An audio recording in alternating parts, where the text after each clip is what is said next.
On Chris Hayes, Bernie was a guest, and they were talking about the better than expected inflation news. And Bernie had to say, ho, ho, ho, hold your horses.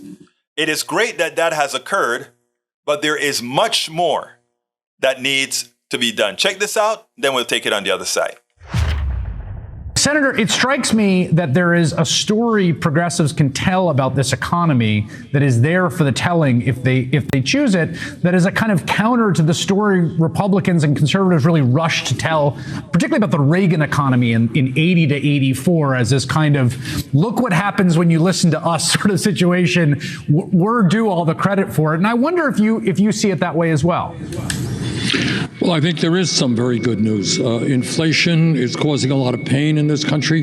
Very good news that it's going down. We're seeing some really good job growth, especially, Chris, in areas like manufacturing, where we have seen significant declines in manufacturing jobs for many, many years. And I think as a result, by the way, of many federal programs, we're putting more cash into the pockets of working people.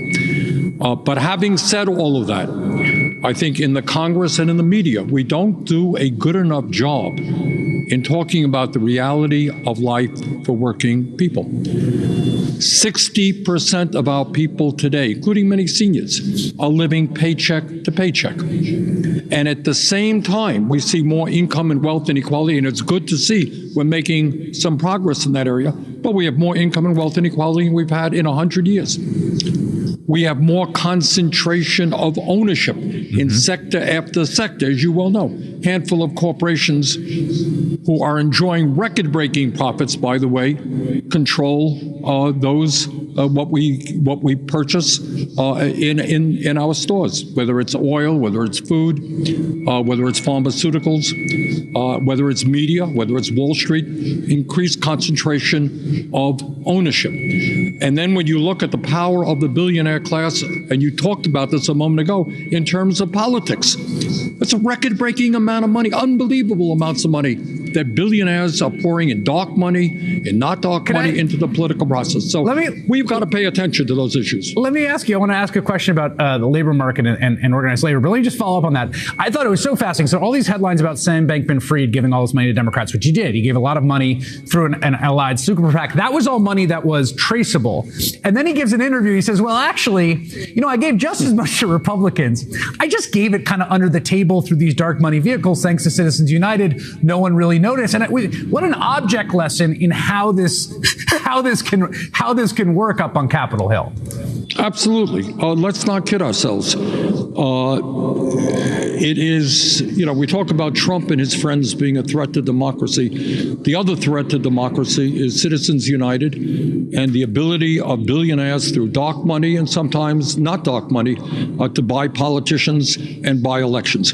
The bottom line of all of this is that we need to see an increased grassroots movement. And by the way, very good news is we are seeing a growth in the trade union movement. More and more workers are wanting to join unions, stand up for collective bargaining at decent wages and working conditions. Just this afternoon, I was at a rally with rail workers who showed enormous courage in standing up to their industry. Their industry made $20 billion in profit last year, and yet they cannot give these guys one paid sick leave a year. Not one, which is just horrific. So what we have got to do, and I hope to do as chairman of the Health, Education, and Labor Committee, is tell the people who run Starbucks, tell the people, Bezos and others who run Amazon, you know what? Stop the illegal anti-union activity. Workers have the right to organize.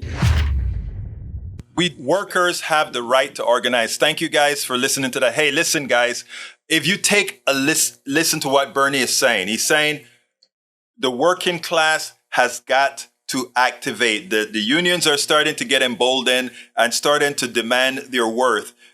We can't look at a simple drop in inflation as the ends all, because there's so much more to do. We have to talk about wage increases and much, much more. So Bernie hits the nail on the head, as Bernie always does. We're glad to hear that he didn't just take the bait. Oh, things are looking great. Yeah, they're getting improved, but they're not so. Thank you so kindly, Robert Davenport, for that great super chat. Super support independent progressive media. Egberto is a great place to start. Thank you. Thank you for that super chat. Anybody else want to give a super chat? Just click on that. Either click a join button or click on the super chat button and support us. We need your support as best as you can. We are way behind in subscriptions for this year. Way behind in contributions for this year. I know it's a difficult year, so I understand. But we are to keep this going, we got to do a hell of a lot better. So I urge and I ask all of those of you who have the wherewithal, the ability to do so, to please support the program. We spend a lot of time deconstructing the news, trying to parse it into a form that everybody can understand. We try to find those little nitpicks where it flies above the fray, etc. If you really like these videos that we do, I want to ask a big favor. Please go ahead. Number 1, subscribe to our channel. And number 2, please join if you can. Thank you so kindly for watching. Keep watching. Please remember to share. We must populate the entire internet with our progressive message, a message that we know is what most Americans say that they want. So help us, please join.